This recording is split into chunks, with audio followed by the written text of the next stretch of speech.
சாந்தி. இன்றைக்கி நம்ம என்ன பார்க்க போகிறோம் அப்படின்னா, எந்தெந்த யோகங்களுக்கு எந்த வித கதிர்கள் பயன்படுத்துவது. இது வந்து வெறும் யோகத்துக்கு இந்தந்த ரேஸ் யூஸ் பண்ணணும் அப்படிங்கிறது மட்டும் இல்லை. இதில் ஒரு ஆழமான உண்மைகள், ஆழமான விஷயங்கள்லாம் இதில் இருக்குது. இந்த கலர்ஸுக்கு என்ன மகிமை இருக்குது, அந்த உடலை எப்படி அது ரியாக்ட் பண்ணுது, ஆத்மா நம்மளோட மனசை எப்படி ரியாக்ட் பண்ணுது, இது மாதிரி எல்லா விஷயங்களும். ஃபர்ஸ்ட் ஆஃப் ஆல், எதுக்கு நம்மளுக்கு இந்த ரேஸ்க்கு இந்த யோகா தான் பண்ணணும் அப்படிங்கிற டவுட் ஏன் வருது அப்படின்னா, நம்மளுக்கு வந்து ஒரு பர்ஃபெக்ஷன் தேவைப்படுது. நம்மளுக்கு ஒரு செல்ஃப் டவுட் வந்துடுது. நம்ம வந்து இதை கரெக்டாக தான் பண்ணுறோமா, இந்த யோகா கரெக்டாக தான் பண்ணுறோமா அப்படின்ற ஒரு விஷயம் டவுட் வந்துடுது. ரெண்டாவது, நம்ம வேறு ரேஸ் கொடுத்தா அதுக்கு எஃபெக்ட் இருக்காதோ அப்படிங்கிற ஒரு தாட்டும் நம்மளுக்கு வரும். ஆனால் இதுக்கு கரெக்டான ஒரு புரிதல் இல்லை. இது ஏன் இவ்வளோ டவுட்ஸ் வருது அப்படின்னா, அதை பற்றின ஒரு கிளியரான ஒரு விளக்கம் இல்லை, ஞானம் நம்மளுக்கு இதுவரை இல்லை. ஸோ ஒவ்வொரு கலருக்குமே அதுக்கு பின்னாடி பல விஷயங்கள் இருக்குது. அதை தான் வந்து நம்ம இதில் பார்க்க போகிறோம். அது வந்து நம்ம எப்படி யோகத்தில் அப்ளை பண்ணுறதுங்கிறத வந்து பார்க்க போகிறோம். ஃபஸ்ட்டு வந்து நிறம் மற்றும் அதன் குணங்கள். அது வந்து இந்த சக்கரங்களோட கம்பேர் பண்ணி இருக்குது. நம்மளுடைய உடல்லையே வந்து பார்த்திங்கன்னா இத்தனை சக்கரங்கள் இருக்கும்.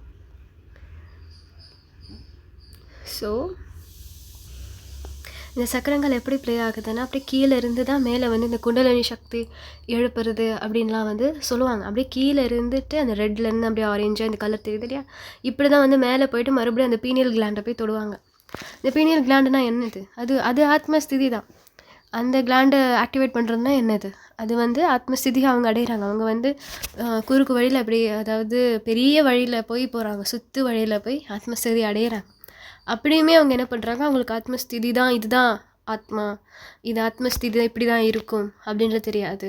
ஆத்மா வேறு உடல் வேறுன்றது வந்து தெரியாது, எதுவுமே அது தெரியாது. பட் அவங்க கரெக்டாக அதை பண்ணுவாங்க ஆத்மஸ்திதிங்கிறது. அவங்களுக்கு இப்போ அது ஞானம் இப்போ சொன்னாலும் சில பேருக்கு புரியும், சில பேருக்கு அதை எடுத்துக்க மாட்டாங்க. பட் லாஸ்ட் மினிட்ல அவங்களுக்கு அது பயன்படும்.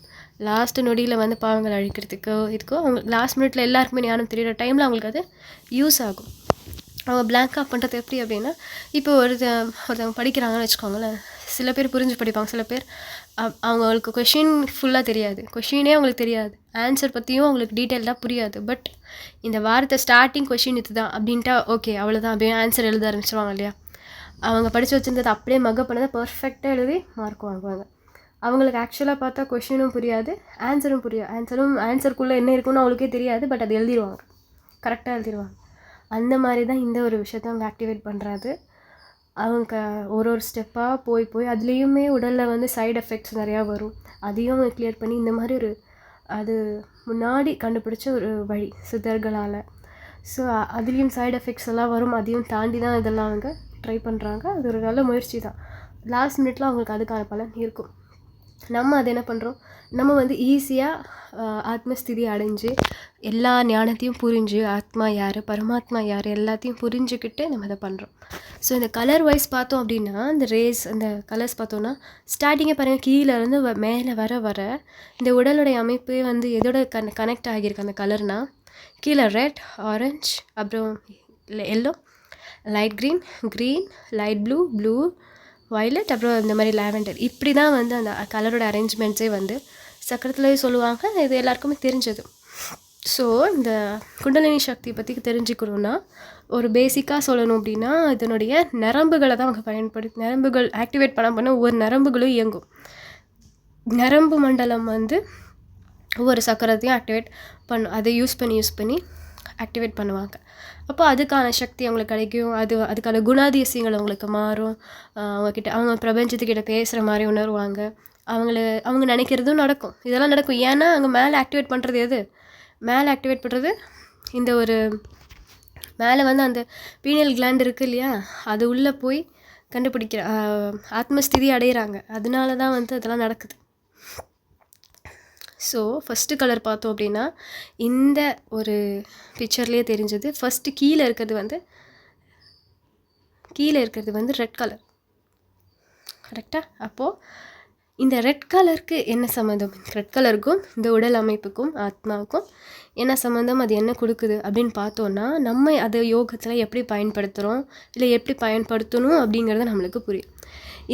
இது என்ன ஃபீலிங்கை ஃபஸ்ட்டு கொடுக்குது அப்படின்னு பார்த்தா, சுய பாதுகாப்பு. இந்த பாதுகாப்புங்கிறத வந்து கொடுக்குது. பாதுகாப்பு அதுக்கப்புறம் பாருங்கள், கால்கள் மற்றும் கால்கள், பாதங்கள், எலும்பு சக்தி பெறுகின்றன. இந்த நிலம் தத்துவம் அப்படிங்கிறது வந்து இந்த நிலம் இல்லை, பட் உண்மையாகவே நிலம் தத்துவம் அப்படிங்கிறது என்னென்னா, இந்த பூமின்றது வந்து இந்த மாதிரி தான் இருக்கும். ஆக்சுவலி ஃபஸ்ட்டு வந்து நம்ம வந்து அவுட்டர் லேயரில் தான், நம்ம வந்து வெளியே இருக்கிற லேயரில் தான் இருக்கும். உள்ளே தான் வந்துட்டு உள்ளே தான் வந்துட்டு இந்த லேயர், அடுத்த லேயர்ஸ் எல்லாம் இருக்குது. வெளியில் இருக்க லேயர்ஸில் மட்டும்தான் வந்து தண்ணி இருக்கும், தண்ணி கண்டென்ட் இருக்கிற அந்த லேயர். உள்ளே பார்த்திங்கன்னா பயங்கர ஹீட்டு தான். இது வந்து க்ரஸ்ட்டுன்னு சொல்லுவாங்க. க்ரஸ்ட்டு, மேண்டில், கோர், இது அவுட்டர் கோர், இன்னர் கோர், அந்த மாதிரிலாம் வரும். ஸோ அந்தளவு தெரியலனாலும் பேசிக்காக நம்ம எப்படி தெரிஞ்சுக்கணும், இது வந்து ஹீட், சரிங்களா? ஸோ இது ஃபுல்லாகவே ஹீட். அப்போது இந்த லேயர் தான் வந்து அந்த ஹீட்டுங்கிறத வந்து மென்ஷன் பண்ணுறாங்க. அந்த ரெட் கலரை வந்து மென்ஷன் பண்ணுறது நம்மளோட கால், அந்த சக்தியை வந்து காலில் இருக்கிற எலும்புகள், அந்த கால் உறுப்புகள், அதனுடைய ரெட் கலராக காமிச்சிருக்கிறது இதுக்கு கான்டாக்டில் இருக்குது. ஏன்னா நம்ம எடுத்த உடனே நடக்கும்போது என்ன நிலத்தில் நடப்போம் இல்லையா, அப்போ அதனுடைய வைப்ரேஷன் அதை வந்து இது வந்து குறிக்குது. ஸோ நம்மளுக்கு எந்த கான்டாக்ட்னு நம்ம வந்து புரிஞ்சுக்கிட்டோம். என்ன சக்தி அது பெறுது அப்படின்னு பார்த்தோன்னா, இந்த சிவப்பு நிறமே மெயினாக வந்து பார்த்திங்கன்னா தைரியத்தின் குறியீடு, தைரியத்திற்கான ஒரு சக்தியை தான் கொடுக்குது. அதுதான் அந்த மூலாதார சக்கரம் அதெல்லாம் சொல்கிறோம். ஸோ தைரியம் அப்படின்றது தான் வந்துட்டு ஒரு வாலாக நம்ம வாழ்க்கையில் வந்து இருக்கும்.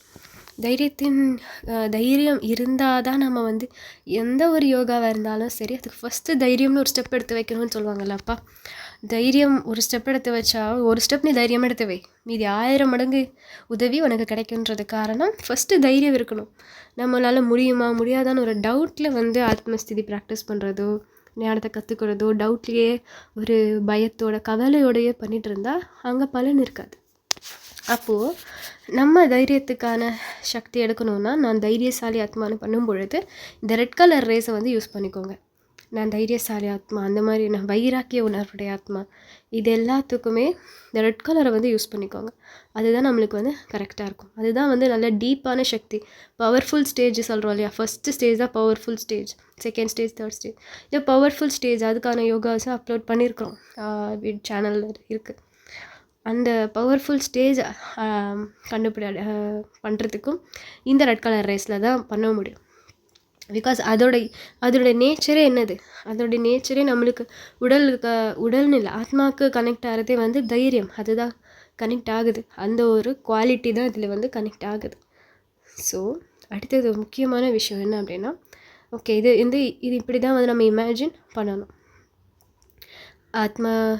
பரமாத்மா கிட்டேருந்து இப்படி தான் ரெட் கலர் ரேஸ் வந்து கிடைக்கிது அப்படின்னு நம்ம இமேஜின் பண்ணணும். ஸோ ரொம்ப முக்கியமான விஷயம் என்ன அப்படின்னு பார்த்திங்கன்னா, இதில் சிவப்பு நிறத்தில் வந்து அதனுடைய ஒரு முக்கியத்துவம் என்ன அப்படின்னா, இந்த ரேஸ் மூலியமாக வந்துட்டு அந்த நோய்களெல்லாம் குணப்படுத்துகிறாங்க, இந்த வலிகள் எல்லாத்தையும் அவங்க வந்து குணப்படுத்துகிறாங்க அப்படின்ற மாதிரி இந்த ரேஸ் வந்து அதுக்கு வந்து பயன்படுது. மேபி இந்த ரேடியேஷன் கொடுக்கறது அப்படின்னாலும். ஸோ இதில் நம்ம ஒரு ஆழமான விஷயம் புரிஞ்சுக்க வேண்டியது என்னென்னா, இந்த ரேஸ் மூலிமா நம்ம யோகா பண்ணால் கூட, இந்த ஹெல்த் யோகாவுக்கு கூட நம்ம இது யூஸ் பண்ணலாம். இது புற்றுநோயை சரி செய்யும் அப்படின்னா என்ன அர்த்தம்? இது வந்து புற்றுநோய் மட்டும் கிடையாது. ஆக்சுவலாக இந்த கான்செப்டே வந்து ஒரு புற்றுநோய், அந்த நோய்க்கு எப்படின்னா, இது வந்து ப்ரௌஸ் பண்ணி அவங்க கொடுத்த ஒரு நாலேஜ் தான் வெளி உலகாத்மாக்கள். ஸோ இது ஆக்சுவலி எப்படி இதோட ஆழம் என்ன டீப்பாக அப்படி புரிஞ்சுக்கிறதுனா, ஃபஸ்ட்டு அதில் என்னென்னா, ஃபஸ்ட்டு இதில் பாருங்கள், தொழில் சம்மந்தப்பட்ட இடத்துலலாம் வந்து போடுவாங்க இந்த கலரை வச்சுருப்போம். தொழில் சம்மந்தப்பட்ட இடத்துல வச்சுக்கிறது காரணம் என்ன, அங்கே வந்து இந்த அங்கே இருக்கிற வால்ஸில் எதுக்கு ரெட்டு யூஸ் பண்ணுவாங்க அப்படின்னா, அழுக்கம் ஆகாது, அது ஒரு ரீசன். ரெண்டாவது, அந்த வைப்ரேஷன் என்ன கொடுக்கும் அப்படின்னா, அங்கே தொழில்னு வந்துருச்சு அப்படின்னா ஃப்ரெண்ட்ஸு, குடும்பம் அதெல்லாம் பார்க்க மாட்டாங்க. பணம் தான், பணத்தை வச்சுட்டு வேலையை வாங்கிக்கோ, அந்த மாதிரி தானே ஒரு ஸ்ட்ரிக்டான ஒரு ஃபீலிங் அங்கே இருக்கும். ஸ்ட்ரிக்டான ஒரு குணாதிசயம் அங்கே தொழில்நுட்பங்கள் இண்டஸ்ட்ரீஸில் இருக்கும். அதன் காரணமாகவே மெயினாக வந்து இண்டஸ்ட்ரியில் வந்து ரெட் கலர் அடிப்பாங்க. ஸோ அதுவுமே அந்த தைரியம், அந்த ஒரு ஸ்ட்ரென்த், அதை குறிக்கிறது தான். சரிங்களா? இந்த புற்றுநோய் சரி பண்ணுறது அப்படின்றது என்னன்னா, ஆக்சுவலி பார்த்திங்கன்னா நம்மளுடைய டாக்டர் சரி சயின்டிஸ்ட் மாரி கேன்சர் எதனால் வருதுன்னு கேட்டு பாருங்கள், எக்ஸாக்டாக அவங்களால சொல்ல முடியாது. இப்போ வரைக்குமே இதனால தான் கேன்சர் வருது, இது ஒரு ரீசன் தான் அப்படின்றதுனால வராது. அதனால ரீசனை எக்ஸாக்டாக சொல்ல முடியாது அவங்களால. இதனாலேயும் வரலாம் அப்படின்னு தான் கேன்சரை வந்து டிஃபைனே பண்ணுவாங்க. இது முன்னாடி இவங்களுக்கு வந்திருக்கு, இவங்களுக்கு வரல அப்படின்னு சொல்ல முடியாது. இப்போ காப்பாற்றுறாங்க, பட் இன்னுமே 4th ஸ்டேஜ் போயிடுச்சுன்னா காப்பாற்ற முடியாது. கரெக்டாக? அப்போ அந்த கேன்சருங்கிற வார்த்தையே கேட்டாலே நம்மளுக்கு என்ன வருது? பயம். அதே மாதிரி இந்த ரெட் கலர்னு பார்த்தாலும் இப்போ என்ன சொல்கிறாங்க? டேஞ்சர். கரெக்டாக? அப்போது இது எப்படி லிங்க் பண்ணுறது? இந்த இந்த கேன்சர் எதுலாம் எதுக்கு வருது? அதே மாதிரி இந்த ஸ்கின் அலர்ஜிஸ் எல்லாம் வரும் இல்லையா? அந்த ஸ்கின் அலர்ஜி எல்லாம் எதுக்கு வருது? ஸ்கின் அலர்ஜி வரும்போது நம்மளுக்கு எப்படி ஃபீல் ஆகும்? ஒரு மாதிரி அருவருப்பாக ஃபீல் ஆகும். கரெக்டாக? அப்போது இந்த எந்த மாதிரி ஃபீலிங்கை நம்ம கொடுத்து வச்சுருக்குறோமோ, எந்த மாதிரி ஃபீலிங் நம்ம முன்னாடி பிறவிகளில் வந்து காமத்தினால கொடுத்துருப்போம். மெயினாக வந்து காமத்தினால தான் இந்த ஒரு அருவருப்பு தன்மையோ அப்புறம் ஒரு பயமோ வந்து அவங்களுக்கு வந்திருக்கும். கரெக்டாக? ஸோ அதனுடைய இம்பேக்ட் தான் இப்போ வந்து இவங்களுக்கு புற்றுநோய் வர்றது. நிறைய பேருக்கு புற்றுநோய் வருது இல்லையா? யாருக்கு வரும்லாம் சொல்ல முடியாது புற்றுநோய். அப்புறம் இந்த ஸ்கின் அலர்ஜிஸும் அதே மாதிரி தான். இந்த 2 விஷயத்தை நல்லா கவனமாக கேட்டு யோசிச்சு பாருங்கள். அதுவுமே ஒரு அருவருப்பான விஷயங்கள். ஸோ ஒருத்தவங்க கூட பிடிக்காமல் வாழ்கிறாங்கன்னு வச்சுக்கோங்களேன். முன்னாடி பிறவிகளாக நம்ம யாரை வேணால் பிறந்திருக்கலாம். ஒரு பிரிட்டிஷராக பிறந்திருக்கிறோன்னு வைங்க, இல்லை ஃப்ரெஞ்சா, ஏதோ ஒரு அதிகாரியாக பிறந்திருப்போம் முந்தின பிறவிகளை, மெயினாக கலியுகத்தில். அப்போது விருப்பமே இல்லைன்னாலும் அந்த காமத்துக்காக அதிகாரம் பண்ணுறது, ஆதிக்கம் பண்ணுறது, இந்த மாதிரி காரியங்கள் கூட பண்ணியிருக்கலாம். பண்ணலைன்னு இல்லை, பண்ணியிருப்போம். கண்டிப்பாக பண்ணியிருக்க மாட்டோம்லாம் கிடையாது. ஸோ பண்ணியிருப்போம். அதனுடைய விளைவாக தான் இப்போ புற்றுநோய்ங்கிற வியாதியே இருக்குது. கரெக்டாக? இதுக்கு முன்னாடி காலகட்டத்தில் புற்றுநோய் இல்லை. இப்போ ஒரு ஒரு 200 இயர்ஸாக வேணால் சொல்லிக்கலாமா? ஒரு 100 இயர்ஸ் கூட சொல்லிக்கலாம், 150 இயர்ஸ் அந்த மாதிரி கூட சொல்லிக்கலாம். ஸோ அந்த ஒரு பயம், ஒரு அந்த ஃபீலிங்ஸை ஏற்படுத்தின காரணத்தினால தான் இப்போ வந்து அதே மாதிரி பயம். கேன்சர்னு கேட்டாலே பயம் வருது இல்லையா? ஐயோ என்ன ஸ்டேஜுன்னு தெரியலையே.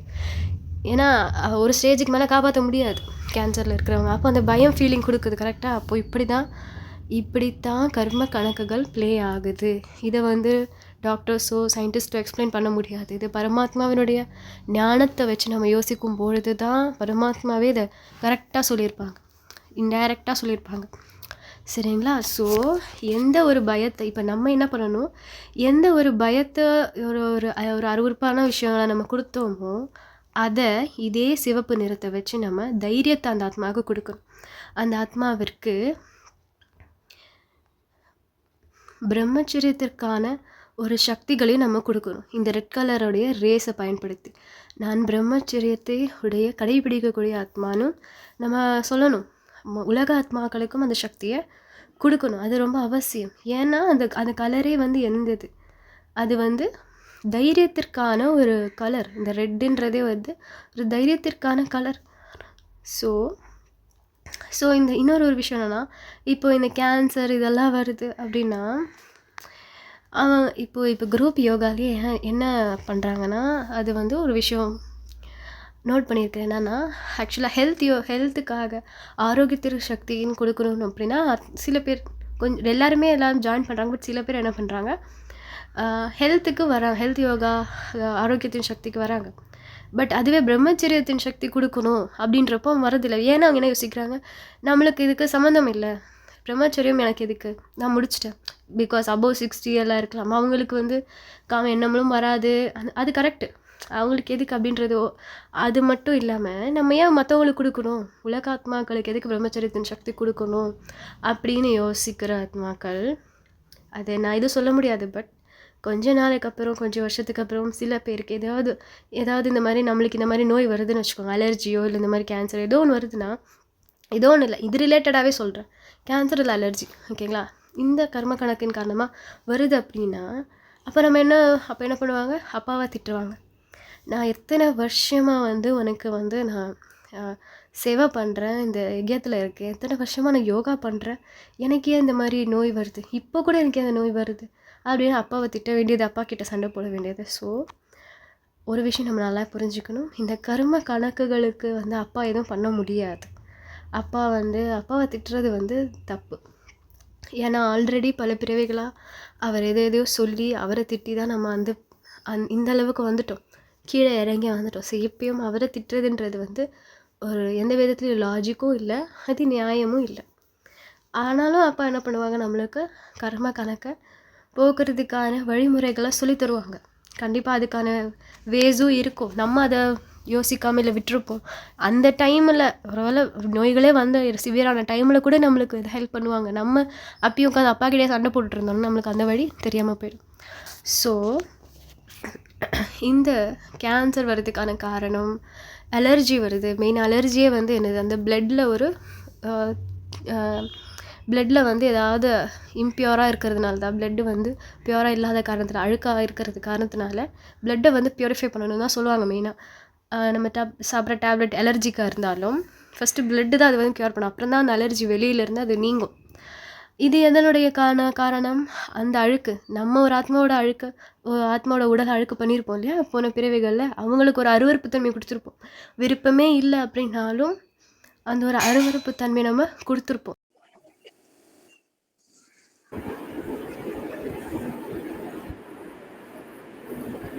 தெரியுது sister. Correct. Okay sister. Okay, இதுதான். ஸோ இந்த கமெண்ட்ரி தான் அது. ஸோ 2 முடிச்சிட்டோம். பிரம்மச்சரியத்தின் சக்தி, இதை நம்ம வந்து கொடுக்கறது ரொம்ப அவசியம் அப்படின்னு நம்ம பார்த்துருந்தோம். எல்லாரும் கொஞ்சம் மியூட் பண்ணிக்கோங்க. ஸோ அடுத்தது இந்த பிரம்மச்சரியத்தின் சக்திக்கு நம்ம எப்படி கொடுக்கணும் அப்படின்னா, அதுக்கு வந்து தைரியம் தேவை. ஏன்னா நம்ம அதை கொடுக்க போகிறது ரெட் கலர் ரேஸில். அப்போ ரெட் கலர் அப்படின்னாலே தைரியம். என்னால் இதை வந்து இந்த பந்தனங்களில் நிறைய பேர் இருக்காங்க. இந்த பந்தனங்கள் இருக்கிறவங்களை என்ன பண்ணுறாங்க அப்படின்னா, அவங்களை கொஞ்சம் நெக்லெக்ட் பண்ணிடுறாங்க. கொஞ்சம் சேவைகளில் கூட கூப்பிடுறது இல்லை. ஆன்லைன் சேவையிலே நான் பார்த்துருக்கேன், அவங்கள வந்து கூப்பிடுறது இல்லை. இது நடக்குது. இது இது வந்து எப்படி நம்ம எடுத்துக்கிறதுன்னு வந்து தப்பு. அவங்கள அவாய்ட் பண்ணுறது, அவங்களுக்கு கைடன்ஸ் தான் கொடுக்கணுமே தவிர அவங்கள அவாய்ட் பண்ணுறது வந்து எந்த விதத்துலையும் கரெக்ட் வராது. ஸோ ஒரு ஒரு சேவைன்னு எடுத்துக்கிட்டோம் அப்படின்னு வச்சுக்கோங்களேன். அதில் வந்து என்ன பண்ணுறாங்க அப்படின்னா, இந்த மாதிரி தூய்மை இன்னும் கம்ப்ளீட்டாக அதில் இந்த பந்தனங்களை வெல்லாத ஆத்மாக்கள், அதில் இன்னும் சிக்கிக்கிட்டு இருக்க ஆத்மாக்கள், அவங்கள வந்து நெக்லெக்ட் பண்ணிட்டு நம்ம சேவை பண்ணுறதுக்கு வந்து கரெக்ட் இல்லை. அவங்களுக்கு கைடன்ஸ் கொடுத்து அவங்களுக்கு தைரியத்தை கொடுக்கறது வந்து ஃபஸ்ட்டு முக்கியம். அவங்களுக்கு ஒரு தைரியம் கொடுத்து அவங்க மாறுறதுக்கான வழிமுறைகளை கொடுக்கணும். அதுதான் வந்து முதல் முக்கியமான விஷயம். ஏன்னா அவங்க மாறினா, ஆக்சுவலாக பார்த்தோம் இன்னொரு யுக்தி இதில் என்ன இருக்குது அப்படின்னா, அவங்க தான் வந்துட்டு இந்த காமத்தை மனதளவில் ஜெயிச்சிருப்பாங்க. மனதளவில் அவங்களுக்கு வெறுப்பு வந்திருக்கும். ஏன்னா ஒரு அளவுக்கு தான் ஒரு பிரச்சனையை ஃபேஸ் பண்ண முடியும் இல்லையா. அந்த பிரச்சனையே அடிக்கடி வந்துட்டே இருக்குன்னு வச்சுக்கோங்க, விரக்தி வந்துடும்ல. அப்போ அப்படி இருக்கும்போது பார்த்தீங்கன்னா ஃப்ரீயாக இருக்கிறாங்க. காமத்தை ஜெயிச்சிட்டேன்னு சொல்கிறவங்க, ஆக்சுவலி மேரேஜ் ஆயிருக்காது, அந்த மாதிரி இருக்கிற ஆத்மாக்கள் கூட தேக அபிமானம் அவங்களுக்கு இருக்கும். அவங்களுக்கு தேக அபிமானம், அவங்க ஆணா பார்க்குறாங்க, அவங்க பெண்ணா பார்க்கறது, பார்வையில் அந்த காமம் போயிடுச்சா அது ரொம்ப முக்கியம். எண்ணங்கள் அந்த காமம் போயிடுச்சா அது ரொம்ப முக்கியம். சரிங்களா. ஏன்னா அவங்க இந்த மாதிரி பிரச்சனைகளை ஃபேஸ் பண்ணுறேன் சிஸ்டர் அப்படின்னு சொல்கிற ஆத்மாக்கள், அவங்க ரொம்ப ஈஸியாக காமத்தை ஜெயிச்சிருவாங்க கடைசி நொடியில். அப்போது ஆத்மஸ்திதிகளையும் பவர்ஃபுல்லாக யோகா பண்ணுவாங்க. அவங்களால தான் பண்ண முடியுமே. ஏன்னா அந்த அளவு விரக்திக்கு போயிடுவாங்க அவங்க. ஸோ அவங்க பண்ணுறாங்கன்னு வச்சுக்கோங்களேன். ஃப்ரீயாக இருக்கிற ஆத்மாக்கள் இருக்காங்கன்னா அவங்க ஜெயிக்கிறது தான் கஷ்டம். ஏன்னா அவங்களுக்கு டெஸ்ட் பேப்பர் இதை வச்சு வராது. ஏன்னா அவங்க முன்னாடி பர்த்ல முடிச்சுட்டாங்க, மேரேஜ் அதெல்லாம் முடிச்சிட்டாங்கன்னு வைங்களேன். அவங்களுக்கு வந்து ஆணா பார்க்கறது, இல்லை அவங்க பெண்ணா இருந்தாங்கன்னா ஆணா பார்க்கறது, ஆணா இருந்தாங்கன்னா ஒரு பெண்ணா பார்க்கறது, அதெல்லாம் அவங்களுக்கு இருக்க தான் செய்யுது. இது வந்து பிகேஸாக இருந்தாலும் அவங்க அப்படி இருக்க தான் செய்கிறாங்க. அதை நம்ம வந்து அதை நம்ம யதார்த்தமாக புரிஞ்சுக்கணும். அவங்களுக்கு இன்னும் அந்த பிகேஸ், அதனால அவங்க வந்து அவங்களோட பார்வை சரியா இருக்கு, அவங்க பெண்ணுன்னு பார்க்கல, ஆணுன்னு பார்க்கல அப்படின்னு இல்லை. ஒரு மைண்டில் அந்த சஞ்சலங்கள் சில டைம் வரதான் செய்யும், அவங்களுக்கு வரதான் செய்யுது. ஸோ அதை எப்படி நம்ம எடுத்துக்கணும் அப்படின்னா, அப்போது இந்த பிரம்மச்சரியத்தின் சக்தின்றது வந்து டாப்லேருந்து பாட்டம் இருக்கும். அந்த கண்ணை பார்க்கறதுலேருந்து எண்ணங்கள்லேருந்து போகிறது தான் உண்மையாகவே செலிபஸை ஃபாலோ பண்ணுறது, உண்மையாகவே காமத்தை ஜெயிக்கிறது. ஸோ இவங்களை வந்து சேவையில் நெக்லெக்ட் பண்ணுறது கரெக்ட் இல்லை. அவங்களுக்கு தேவையான கைடன்ஸை கொடுத்து, அவங்களுடைய தைரியத்தை கொடுத்து, அவங்களுக்கு அதை வந்து அவங்க அந்த சூழ்நிலையை மாற்றுறதுக்கான நம்ம ஹெல்ப் அவங்களுக்கு பண்ணணும். ஸோ இந்த மாதிரி விஷயங்கள் நடக்குது. அது சொல்கிறது நான் மறந்துட்டேன், அதுக்குள்ளே நான் அரேஞ்சுக்கு போயிட்டேன். நல்ல வேலை இப்போ ஞாபகம் வந்து. ஸோ அவங்களுக்கு இந்த யோகத்தை நம்ம செய்ய சொல்லணும். நம்ம இதை குரூப் மீட்டிங்கில் நம்ம வந்து பண்ணுவோம் இல்லையா. தேவி ஸ்வரூபமாக இருக்கிறேன், பூஜைக்குரிய ஸ்வரூபமாக நான் இருக்கிறேன், பிரம்மச்சரியத்தை கடைபிடிக்கக்கூடிய ஆத்மா நான். ஃபர்ஸ்ட் நம்மளுக்குள்ள அந்த பிரம்மச்சரியத்தின் சக்தியை உள்வாங்கிக்கிட்டு அதுக்கப்புறமேட்டு தான் நம்ம வந்து உலக ஆத்மாக்களுக்கு அதை கொடுக்கணும். உலக ஆத்மாக்களுக்கு நம்ம கண்டிப்பா கொடுக்கணும், எல்லாருக்குமே கொடுக்கணும். ஆல்ரெடி சொன்ன மாதிரி 60 வயசா இருந்தாலும் 65 இருந்தாலும் இதுக்கப்புறம் காமத்தினுடைய டிஸ்டர்பன்ஸ் இல்லைன்னாலும் நோய்கள் மூலியமா அது தாக்கும். சரிங்களா? அதனால நம்ம இதுக்கான சக்தியை ஆத்மாக்களுக்கு கொடுக்கணும், கண்டிப்பா கொடுக்கணும். ஸோ அடுத்தது தான் ஆரஞ்சு. இது வந்து எக்ஸாக்டான தூய்மை. ஸோ பவித்திரத்தன்மை, பிரம்மச்சரியத்தின் சக்தி, இது அதுக்கடுத்து தூய்மை. இந்த ஆரஞ்சு, ரெட் இது எல்லாமே ரொம்ப ரொம்ப பவர்ஃபுல்லான ஒரு கலர்ஸ். நம்ம உடல்ல இருக்கிறதே ரொம்ப பவர்ஃபுல்லான ஒரு கலர்ஸ். இந்த ஸ்லைட் தெரியுது இல்லையா? ஓகே, இதுல வந்து இந்த ஆரஞ்சு கலர் என்ன கொடுக்குது அப்படி பாத்தீங்கன்னா பால் உணர்வு. சொல்லுங்க சிஸ்டர். ஸோ இது வந்து என்னன்னா ஆரஞ்சு கலர் என்ன கொடுக்குது பாருங்க, பால் உணர்வு, படைப்பாற்றல் மற்றும் உணர்ச்சிகளின் மையம். உணர்ச்சிகளின் மையம் அப்படின்றது வந்து எமோஷன்ஸை ரொம்ப தூண்டுறது பால் உணர்வு. இந்த ஆரஞ்சு கலர்ன்றது இந்த இந்த சைடு இங்க இருக்கிறது லிட்ரலி அந்த அந்த உறுப்புகளுக்கே உரியது அது. சரிங்களா? அப்போ இதுவுமே லிட்ரலா அந்த காமம் சார்ந்த பாலுணர்வு, ஆண் பெண் அப்படின்றது. ஸோ நம்ம என்ன பண்ணணும், இந்த ஆரஞ்சு கலரையே எவ்வளோ நேக்கா நம்மளுக்கு அப்பா சொல்லி கொடுத்துருக்காங்க பாருங்க. அந்த ஆரஞ்சு கலர் வேர்ல்டே வந்து நமக்கு ஆரஞ்சுன்னு பார்த்தோன்னே இப்போ நமக்கு என்ன ஞாபகம் வரும்? பரந்தாமம் ஞாபகம் வரும். ஆக்சுவலி இப்போ இருக்க காலகட்டத்துக்கு தான் இந்த சக்கரங்கள் இப்படி இருக்கு. மேபி சத்தியுகம் திரேதாயுகம் கண்டிப்பா சக்கரங்கள் பர்ஃபெக்டான கண்டிஷன்ல இருக்கும். அப்போ இந்த அளவு தூய்மையா இருக்கிற அந்த சக்கரங்கள் அதன் மூலியமா ஈஸியா குழந்தை பெற்றுக்கலாம் இல்லையா? காமம் இல்லாம. அது ஒரு பெரிய விஷயமாவே இருக்காதுல்ல இப்ப யோசிச்சு பார்த்தா. இப்போ நம்ம ஆத்மஸ்திதி எழுப்பி இந்த ஆரஞ்சு கலரை நம்ம எப்படி யூஸ் பண்ணணும் அப்படின்னா, ஆண் பெண்ணுன்னு வித்தியாசம் இல்லாம நம்ம வந்து ஆத்மான்னு நம்ம பார்த்து, ஆரஞ்சு கலர் அப்படின்னாலே ஒரு பரிசுத்த நிலை, தூய்மை நிலை அப்படிங்கிற ஒரு தன்மையை வந்து ஆக்சுவலா நம்ம எடுத்துக்கணும். ஆக்சுவலா அது பால் உணர்வுனா ஆண் பெண் அப்படின்ற தேக அபிமானத்தை வந்து அதிகப்படுத்தக்கூடியது அப்படின்ற அளவுக்கு இப்ப இருக்கிற புரிதல்கள் வந்து இருக்கு. மற்றவங்க வெளி உலகத்துல இந்த அளவு புரிதல்கள் இருக்கு. இதை நம்ம தெரிஞ்சுக்கணும். ஸோ இந்த ஆரஞ்சையே நம்ம பவர்ஃபுல்லா யூஸ் பண்ணும் பொழுது நம்மளுக்கு அந்த தேக உணர்வுன்றது போயிடும். நான் ஆண், இவங்க பெண், நான் பெண், இவங்க ஆண் அப்படின்னு நம்ம பார்த்தாதானே அதுக்கப்புறம் தானே காமம் வரும். ஸோ பிரம்மச்சரியத்துக்கு நம்ம இந்த ஆரஞ்சையும் யூஸ் பண்ணி இந்த மாதிரி இமேஜின் பண்ணி நம்ம வந்து யோகா பண்ணலாம். அடுத்தது இது ஒரு ஹெல்த் ரிலேட்டடானது. இந்த இதே ஆரஞ்சு கலர் தான். இந்த ஆரஞ்சு கலரில் பாருங்க, சிறுநீரக கோளாறுகள் சரி செய்தல், நீர் தத்துவம். இந்த சிறுநீரக கோளாறுகள் கூட இதுல வந்து சரி பண்ண முடியும். அந்த அதுக்கான யோகம் தான் இது. இதுக்கும் ஆரஞ்சு கலர் ரேஸ் நம்ம யூஸ் பண்ணலாம். ஏன்னா அது எல்லாமே அந்த பார்ட்டே எங்க இருக்கா, இந்த பக்கம் தானே இருக்கும். கரெக்டா? இந்த ஆரஞ்சு கலர் பார்ட். ஸோ இதுக்கு நம்ம இந்த பாயிண்ட்ஸை யூஸ் பண்ணி ஆத்மஸ்திதியில இருந்து ஆரோக்கியத்தின் சக்தியை எடுத்துக்கலாம். நான் ஆத்மா இந்த உடலை இயக்கி கொண்டிருக்கிறேன், நான் தைரியத்தோடு இருக்கிறேன், இந்த உடலில் இருக்கக்கூடிய இந்த சிறுநீரக கோளாறுகள் சரியாகி கொண்டிருக்கிறது. நம்ம பண்ற யோகாவே எப்படி பண்ணணும், அப்பா கிட்ட இருந்து எனக்கு இது கொடுங்க அப்பா அப்படின்னு நம்ம கேட்கக்கூடாது. ஏன்னா நம்ம பிச்சை எடுத்த காலம் முடிஞ்சு போச்சு. இதுக்கப்புறம் நம்ம பிச்சை எடுக்க தேவையில்லை, அப்பா சொல்லிட்டாங்க முரளியிலே. பக்தியில தான் நம்ம அது வேணும் இது வேணும்னு கேட்டுட்டு இருந்தோம். இதுக்கப்புறம் உங்களுக்கு என்ன வேணுமோ நீங்களே எடுத்துக்கலாம். நான் இந்த மாதிரி மாறிட்டு இருக்கேன்னு நினைச்சாலும் நம்ம மாறிட்டு தான் இருப்போம். அடுத்த கிளாஸ்ல பார்க்கலாம். இதுவே வந்து நிறைய டீட்டெயில்ஸ் இதுலயே வந்து நம்ம வந்து ஷேர் பண்ணியாச்சு.